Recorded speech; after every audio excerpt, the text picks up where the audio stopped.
I took 12 moral systems, made them make 5 impossible decisions, eliminated the weakest until only one survived. Every moral system sounds convincing until someone has to die, so I'm putting 12 of them through 5 impossible choices. Pull the lever, lie to a Nazi, steal the medicine, cheat to save your children, and finally, kill one healthy person to save 5. Every round, 2 to 3 of the weakest systems are eliminated. By the end, only one survives. This is the Morality Tournament.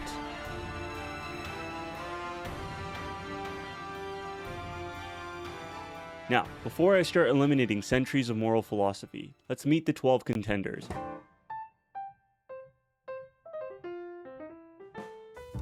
First, utilitarianism. Do whatever produces the most happiness for the most people. Morality is entirely about outcomes, and if the math works out, suffering is acceptable.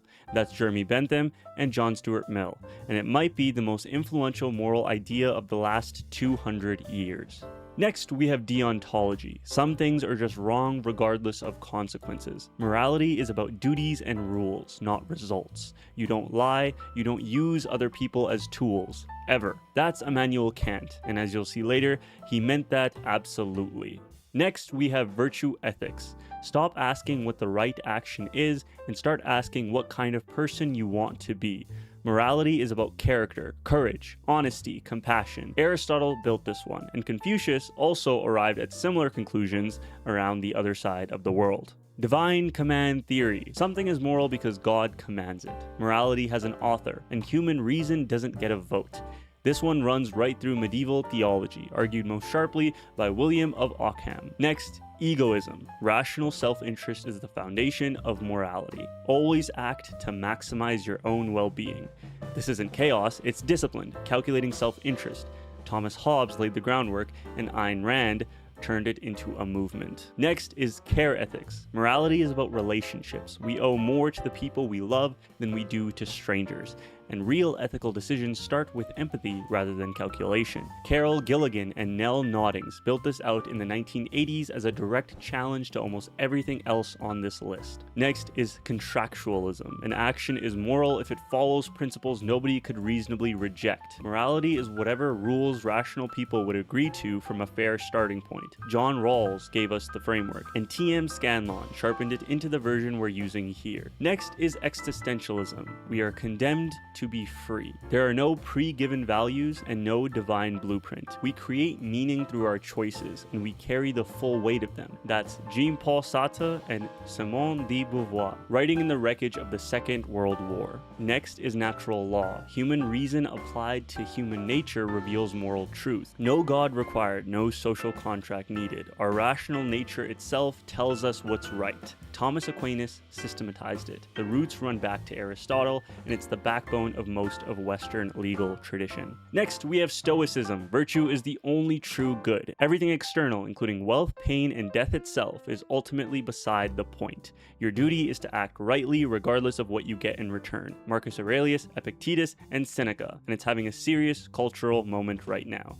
A word before we start. Most of these are ethical systems. They tell you what to do and why, but 2 of them are a little different. Moral relativism and nihilism. They don't really tell you how to act, they question whether morality itself is real at all. They are meta-ethical positions, challenges to the whole enterprise rather than entries in it.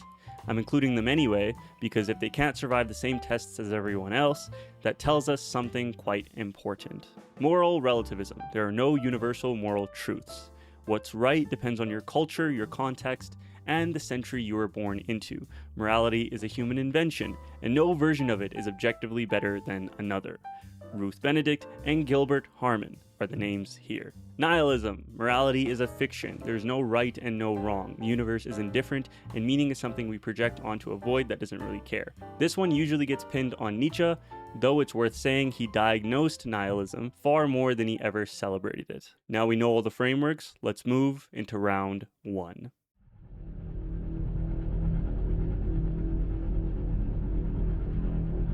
Everyone is probably quite familiar with this one. A runaway trolley is hurtling toward 5 people that are tied to tracks. They can't move, they will die. You are standing next to a lever. Pull it, and the trolley diverts onto a side track, but there is 1 person tied there. Do nothing, 5 die. Pull the lever, and 1 dies. You have seconds. What do you do? This is the most famous thought experiment in moral philosophy for a reason. It's simple enough that anyone can grasp it instantly, but the answers reveal something deep about what you actually think morality is for. In this round, 12 frameworks will enter and 2 will be eliminated. Utilitarianism doesn't even blink. It pulls the lever. 5 lives outweighs 1 life. The math is unambiguous. Hesitating costs 4 additional deaths. Utilitarianism was practically built for this problem. Maximize welfare, minimize suffering, act decisively. This is its home turf. Deontology. This is where it gets immediately uncomfortable. Kant would say pulling the lever makes you the agent of the 1 person's death. You are using that person as a means to save the others, treating them as a tool rather than an end in themselves. That's a crucial distinction here between killing and letting die. Doing nothing is terrible, but it isn't murder. Pulling the lever is. Some deontologists pull it anyway on a narrower reading, but the tradition is genuinely divided. Virtue ethics asks not what to do, but who you want to be. A courageous, compassionate person acts. Letting 5 people die through an action isn't virtuous. It's cowardice dressed up as principle. Aristotle's virtuous agents pull the lever and then live with the moral weight of it. That's what character means. Divine command theory lands in kind of an awkward place. Thou shalt not kill is a direct command, but most religious traditions also revere the sanctity of life and the obligation to protect others. Divine command theory's answer here depends entirely on interpretation, which makes it vulnerable. It essentially outsources the hard question to theology rather than answer it. Egoism runs a completely different calculation. What's best for you? Doing nothing means watching 5 people die in front of you. The psychological consequences of that are severe. Pulling the lever means being legally and morally responsible for 1 death. Egoism would probably pull the lever, but purely on the grounds of self-preservation of your own mental state and social standing. The reasoning is correct, but the motivation is jarring. Moral relativism says the answer depends on your culture, your upbringing, your context. In some traditions, collective welfare dominates. In others, individual sanctity does. There is no universal answer. Moral relativism genuinely cannot tell you what to do. It can only describe what different cultures would do. Nihilism is even more direct about it. There is no right answer because right and wrong don't exist. Pull it or don't, the universe doesn't care either way. 5 deaths or 1 death, morally equivalent because morality is itself a fiction. Nihilism shows up to this exam and hands in a blank piece of paper. Care ethics asks the question that nobody is asking. Who are these people to you? If you have no relationship with any of them, then the dilemma is abstract and cold. Care ethics struggles with impartial scenarios precisely because it grounds morality in a specific relationship and particular bonds. It doesn't have a clean answer here, and it knows it. Contractualism asks what principle no reasonable person could reject. And here's the key insight. Even the person on the sidetrack. If reasoning from behind a veil of ignorance could not reasonably reject a principle that says minimize deaths when forced to choose, pull the lever. The reasoning is clear and the conclusion is defensible to everyone involved. Existentialism doesn't tell you what to do. It tells you that you are radically free, that no calculation or rule can make this choice for you. And whatever you choose, you bear full and total responsibility for it. There is no hiding behind utilitarian math or divine command. You choose, own it. This is either profound or deeply unhelpful depending on how much time you have before the trolley arrives. Natural law invokes the doctrine of double effect, a foundational principle in the tradition. An action with both good and bad effects is permissible if the good effect is your intention and the bad effect is an unintended consequence. Pulling the lever intends to save 5. The 1 death is foreseen, but not the goal. Pull the lever. Natural law gets to the same answer as utilitarianism through completely different reasoning. Stoicism is calm where everyone else is panicking. Reason dictates action. Virtue requires you to act for the good even when it costs something. The 1 person's death is an external, tragic, but outside your ultimate control. What's in your control is whether you act rationally and virtuously. Pull the lever, grieve the loss, move forward. Marcus Aurelius doesn't flinch. Okay, that is all the frameworks, and 2 of these frameworks failed the test completely, and not for the same reason. But the result is identical. They both left you standing at the lever with absolutely nothing. Nihilism handed in a blank paper. 5 lives, 1 life, pull it or don't. The universe doesn't care, and neither does nihilism. That might be philosophically honest, but it's completely useless when a trolley is coming and you have 3 seconds to decide. You cannot build a moral framework for society on nothing matters, so it's the very first boot. Care ethics isn't useless in general, but it showed up to the wrong exam here. Look at what care ethics actually asks when you put the trolley problem in front of it. It tells you to ditch the numbers and focus on your personal ties to the people on the track. It tells you to consider how your choice affects the people you care about and connect with. It tells you to prioritize nonviolence and keeping relationships intact. And if none of that works, it tells you to find a third way. Look for an option that helps everyone without causing harm. Every single one of those answers is useless here. There are no personal ties. These are 10 strangers. There are no relationships to protect. And finding a third way that helps everyone without harm is not a moral insight. It is a refusal to engage with the question. The trolley is arriving in 3 seconds. Care ethics spent that entire time asking who these people are to you, and the answer is nobody. So it gave you absolutely nothing. The difference between nihilism and care ethics is that nihilism knows that it has no answer. Care ethics just brought the wrong tools and didn't notice. It's the second boot. So 10 frameworks remain. The bar that I used in this round was simple. Can you give me something to act on? Because even the weakest survivors cleared that bar. Moral relativism at least points you toward your culture, your upbringing, your community values. It might not give you a universal answer, but it gives you a real one. Look at what the people around you would do and let that guide you. That's at least something. Divine command theory forces you into a theological decision and then you follow it. Whether that's your own reading of scripture, what your priest told you, or your own personal interpretation of what God commands. You have a direction and you can act on it. Existentialism tells you that no rule or calculation can make this choice for you, that you are radically free and that whatever you decide you own completely. That's uncomfortable, but it is actionable. It's not a blank paper on the test. It's a sheet that you fill in yourself and live with the result. Every framework that survived, even the ones that struggled, gave you a lever to pull, metaphorically and literally. Nihilism and care ethics didn't. That's why they've been eliminated. And with that, let's move into the next round. It's 1942. You're in Nazi-occupied Europe. You're hiding a Jewish family in your attic. There is a knock at the door. A German soldier looks you in the eye and asks, "Is anyone in the house?" Do you lie? This dilemma is famous precisely because it breaks frameworks that sailed through the trolley problem. The trolley was abstract. Strangers, a lever, a split-second decision. This is personal. It requires active deception, and the stakes are identical. One wrong answer and people die. 10 frameworks enter this round, and 3 will be eliminated.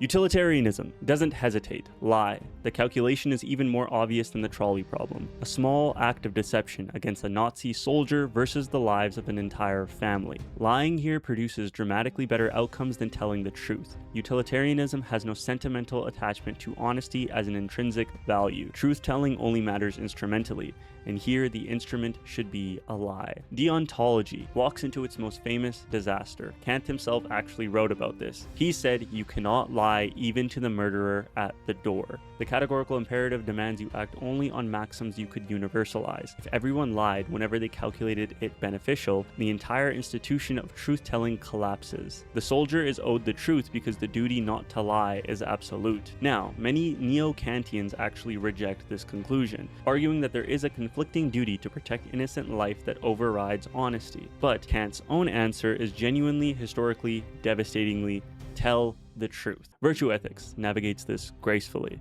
Honesty is a virtue, but it is not the only virtue. Compassion, loyalty, and justice matters too.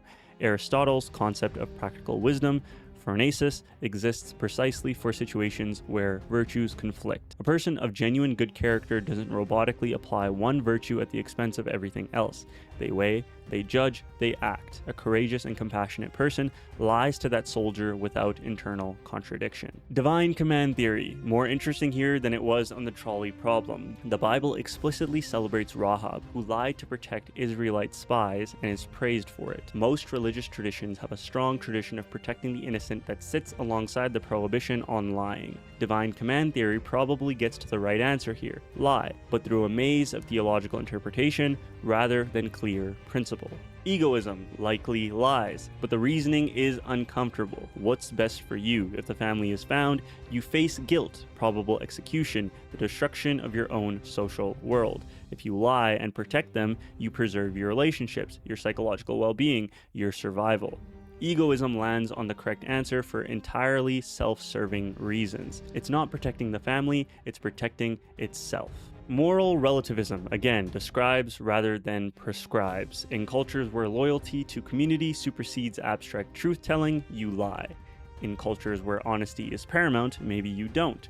Relativism can tell you what different societies would do, but cannot tell you what you should do. The soldier is still standing at the door. Contractualism, clear and convincing here. What principle could no reasonable person reject? Nobody, including the people in the attic, could reasonably reject a principle permitting deception to protect innocent life from unjust harm. Crucially, the soldier pursuing an innocent family is acting wrongly and cannot reasonably demand your cooperation in that wrong.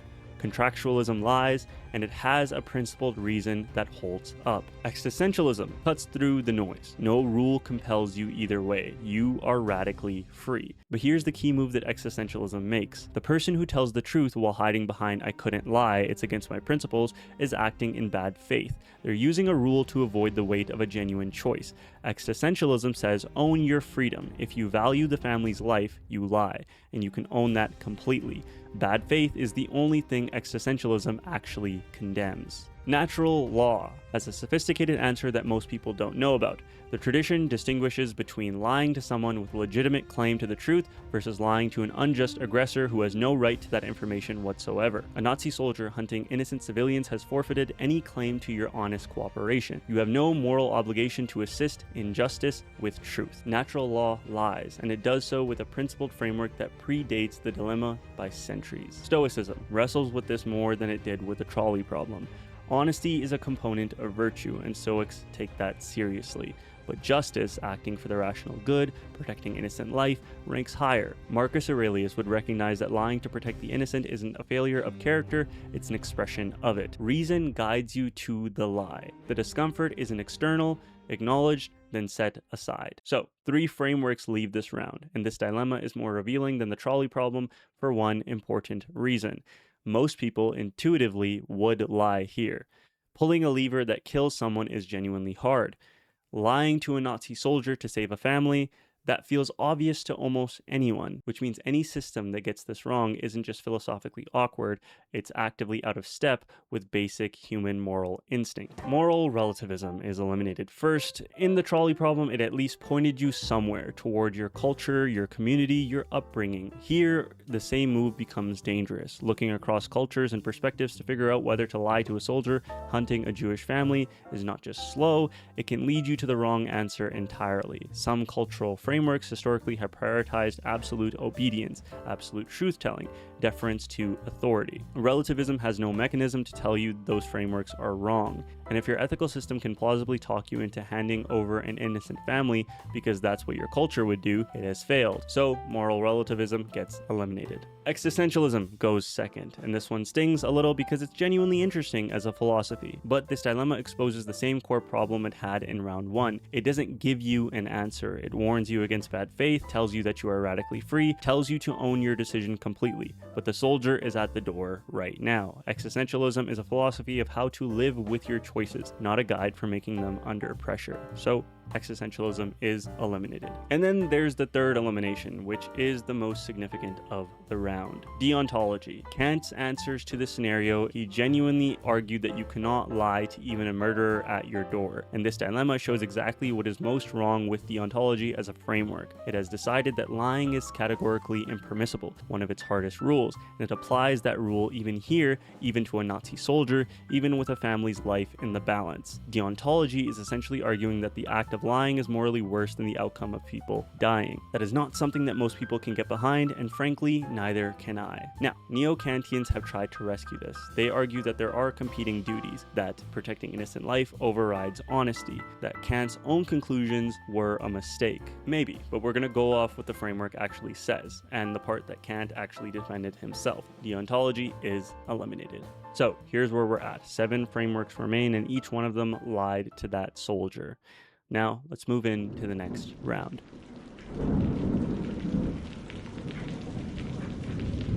This one is personal. Your spouse is dying from a rare disease. There is one drug that could save them. The pharmacist who makes it is selling it at 10 times the price of what it costs to produce. A price you simply can't afford. You have tried everything. You begged, borrowed, negotiated. The pharmacist won't budge. Do you break in and steal the medicine? This dilemma, known as the Heinz dilemma, is where things get intimate. The trolley problem was abstract. The Nazi dilemma was moral instinct under pressure. This one puts something you love on the line and asks whether the rules still apply when it's personal. 7 frameworks enter this round, and 3 of them will be eliminated. Utilitarianism steals without hesitation. A human life against a financial loss. For a pharmacist who is already price gouging, the calculation isn't even close. The greatest good for the greatest number points clearly at the medicine cabinet. Utilitarianism has been consistent across all 3 rounds, and this is its easiest answer yet. Virtue ethics steals, but with genuine moral weight. Compassion and love for your spouse push clearly toward action. Courage means acting even when it costs you, but honesty and justice create real friction. Theft is a violation of something. This is exactly the scenario practical wisdom and phronesis was built for. A person of genuine good character doesn't robotically follow one virtue into catastrophe. They weigh, they judge, they act. Stealing here is the compassionate and courageous thing to do, and a virtuous person owns the moral complexity of it rather than pretending it doesn't exist. Divine command theory walks into genuine trouble. Thou shalt not steal is a direct commandment, one of the 10. No ambiguity. But most religious traditions also carry powerful obligations to protect life, especially family. Some traditions would say God's command to protect life supersedes property rights. Others would say pray, don't steal. God will provide another way. Divine command theory doesn't give you one answer here. It gives you a theological debate, and your spouse is dying while you're having it. Egoism steals, but entirely for self-serving reasons. Your spouse's life is directly tied to your own well-being. Losing them means psychological devastation, grief, the collapse of your own domestic worldview. Stealing the medicine protects your emotional and practical interests. Egoism lands on the right action, but the motivation is getting harder to stomach as the dilemmas get more personal. Contractualism has a more contested answer here than it did in the Nazi dilemma, and it knows it. The pharmacist isn't acting unjustly the same way that the Nazi soldier was. They have a legitimate property claim. But Scallon's test asks what principles no reasonable person could reject. Could a reasonable person reject a principle permitting theft when it is the only remaining option to save a life? Most contractualists argue no. The asymmetry between financial loss and human death is too great. But this is the first round where contractualism has to work for its answer. Natural law has been thinking about this exact scenario for centuries. Aquinas argued that in cases of genuine necessity, taking what you need to survive isn't technically a theft at all. Natural law gives every person a fundamental right to what they need to live. Property rights exist within a moral order, and that moral order doesn't permit them to function as a death sentence. Steal the medicine. The pharmacist's property right does not extend to letting someone die. Stoicism, the most interesting answer in this round. Stoicism holds that virtue is the only true good and that external things, wealth, health, and even the lives of loved ones are technically preferred indifference. They matter, but they don't define moral worth. A strict Stoic reading might suggest that you simply accept your spouse's death, rather than compromise your integrity through theft. But most Stoics, including Marcus Aurelius, recognize duties to family as morally significant. Reason and duty to the people in your life override a pharmacist's inflated property claim. Stoicism probably steals, but it is the most internally conflicted answer in the round. Now, the eliminations in this round, and there's going to be 3 of them, were a lot more difficult than the other ones, because most of these frameworks are now making a pretty good argument, so we have to eliminate good ones out of the bunch. First elimination is divine command theory, and this one isn't too hard. When your spouse is dying, you don't have time to wade through scripture, weigh theological interpretations, and worry about eternal damnation for stealing medicine. And prayer is not a substitute for medication. She needs the drug, not divine intervention. Divine command theory essentially asks you to outsource the most urgent decision of your life to a theological debate that may never resolve. So it is eliminated. Stoicism gets eliminated second, and this one hurts more. Stoicism is genuinely admirable as a philosophy. The composure, the reason,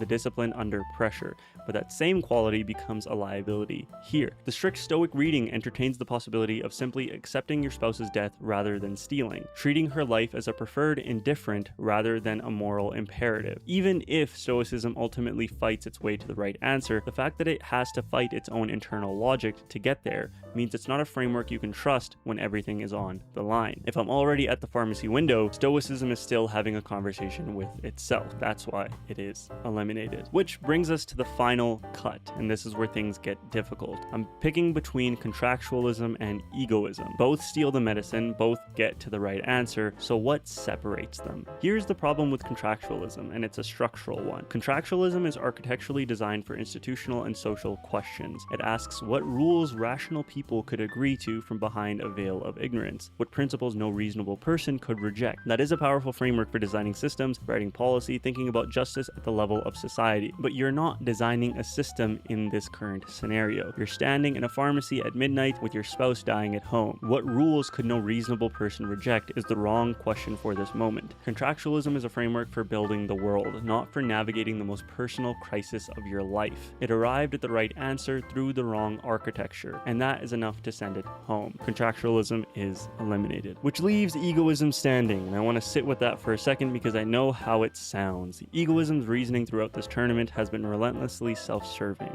but here's what I keep coming back to. Is it actually wrong? Think about what you're doing when you actually steal the medicine. You can't bear to lose her. You want her to live. Life without her is not what you want. Every single one of those motivations has an I at the center, and I would argue that is not a flaw in your moral reasoning. It is an honest account of it. And thus, 4 frameworks remain: utilitarianism, virtue ethics, egoism, and natural law. And with that, we move into the second last round.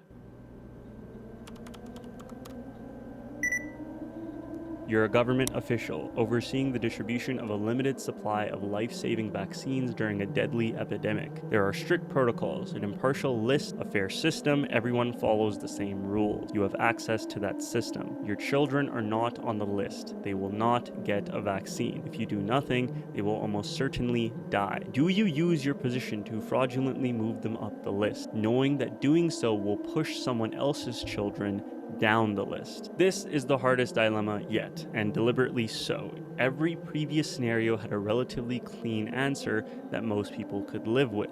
This one doesn't, because cheating here doesn't just violate a rule, it actively harms another family to benefit yours. First and foremost, utilitarianism finally hits a wall. In every previous round, utilitarianism had the cleanest answer in the room. The math was straightforward. Here, the math turns against it. You are one person with 2 children. The list exists precisely to maximize welfare across an entire population. Impartial distributions of vaccines saves more people than a system riddled with officials all making exceptions for their own families. A strict utilitarian cannot justify cheating. The moment you do, you've endorsed a principle that universally applied, destroyed the very system that saves the most lives. For the first time, utilitarianism's answer is don't cheat. Let the system work. Watch your children take their chances with the list. Virtue ethics faces its deepest internal conflict of the tournament. Loyalty and love for your children are genuine virtues. Parenthood carries real moral weight in this tradition, but justice, integrity, and fairness are equally virtuous, and your position as a public official comes with duties that a person of character doesn't simply discard when it becomes personally costly. The virtuous person here is not the one who cheats for their children. It's the one who fights every legitimate channel available, exhausts every option, and then lives with the agonizing outcome if none of them work. Virtue ethics says you cannot compromise the integrity of a system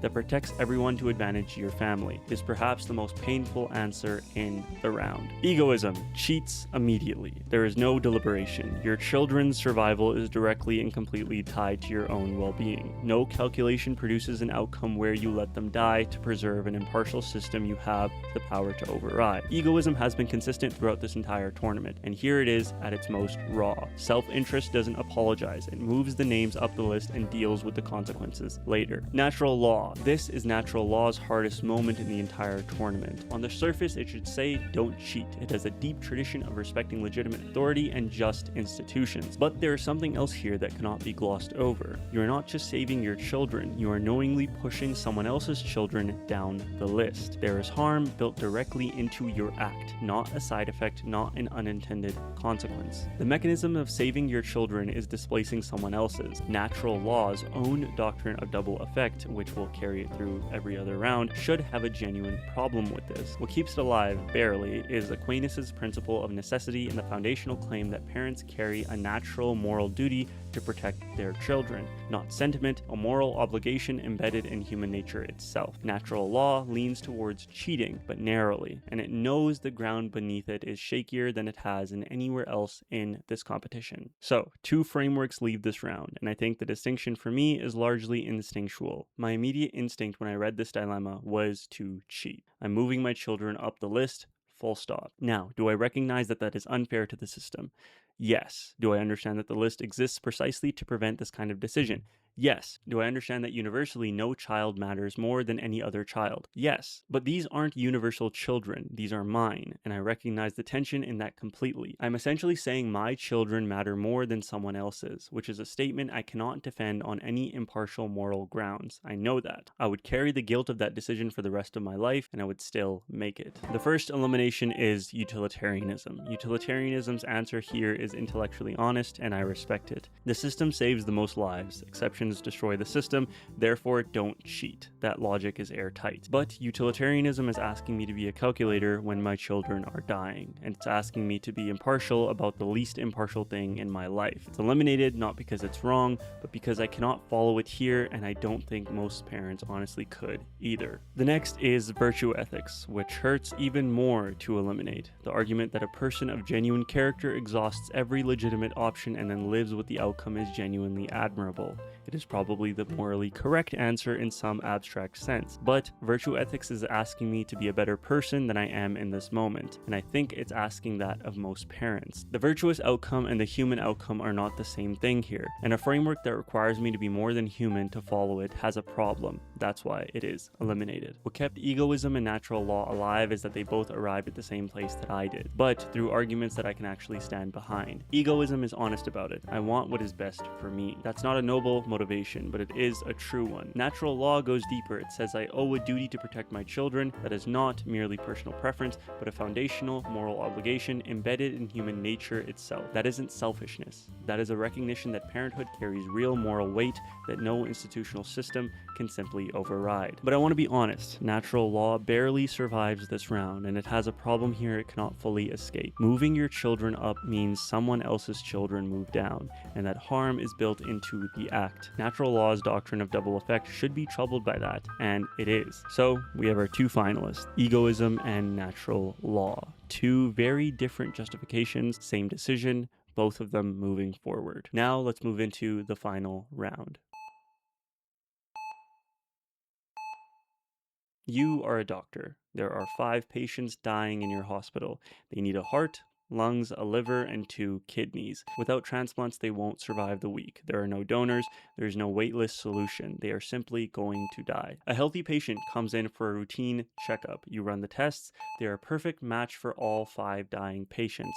You have the means, the facility, and the expertise to sedate them, harvest their organs, and save all 5 lives. They would never see it coming. The 5 patients would live full lives, and no one would ever find out. Do you kill the one to save 5? An active, deliberate, premeditated killing of an innocent person who came to you for help. The stakes are identical to the trolley problem on paper, 5 lives versus 1, but everything else has changed. Egoism walks into its most complicated calculation of the entire tournament. Every previous round had a clean, self-interested answer. Pull the lever, lie to the soldier, steal the medicine, move your children up the list. Here the calculus fractures. The no one will ever find out clause removes the legal and social consequences that would normally make this an easy no. But what remains? The psychological reality of having deliberately murdered a patient who trusted you. The knowledge that you are now a person who is capable of that. Egoism is built on rational self-interest, and rational self-interest has to account for what living with that knowledge does to you. Egoism doesn't have a clean answer here. For the first time in the tournament,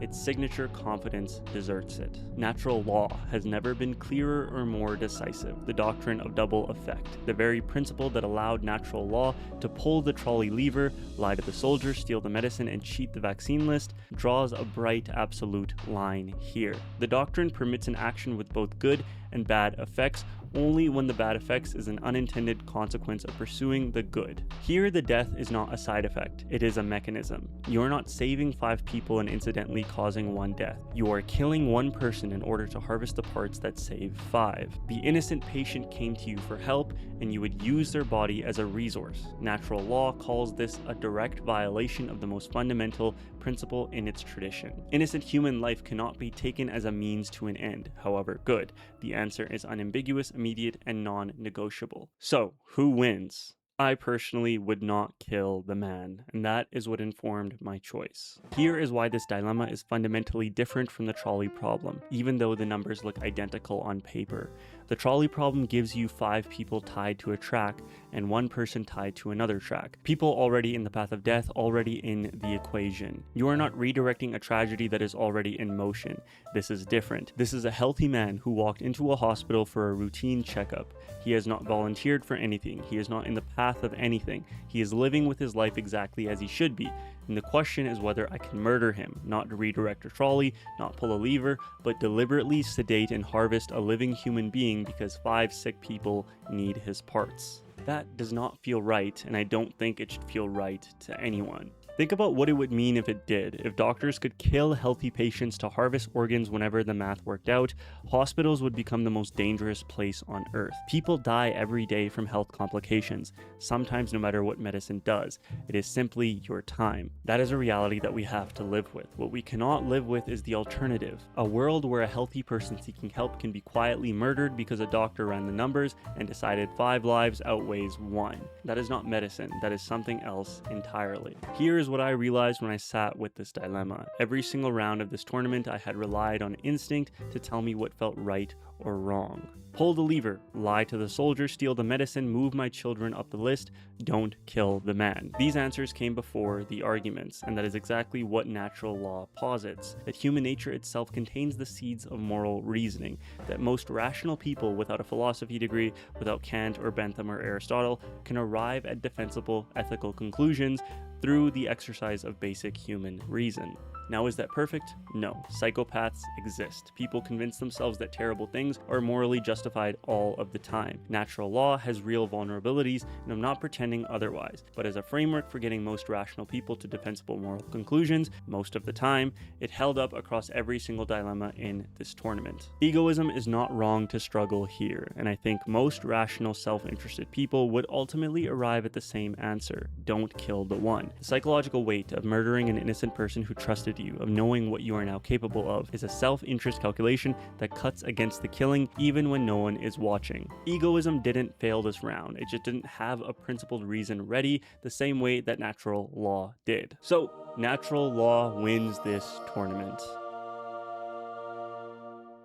And I want to be clear about what this means and what it doesn't. I do not leave this tournament believing natural law is objectively true. I leave it believing it won this tournament. Those are not the same claim. Run these dilemmas with a different judge, or change the scenarios, and I can absolutely see utilitarianism winning, or virtue ethics, or even egoism. These specific scenarios escalating in intimacy and moral weight happen to push every other system past its breaking point before natural law reached its own. The doctrine of double effect was built for exactly this kind of question. And in a tournament that ended with this question, that matters. But it's a result and not a revelation.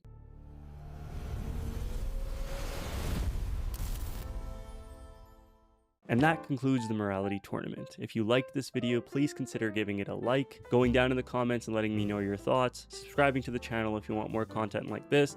I just uploaded before this a philosopher tournament video, which is pretty long, so if you're into that sort of thing as well, please be sure to check it out as well. That's going to be on the screen now. Once again, thank you so much for watching, and as always, thank you for the conversation.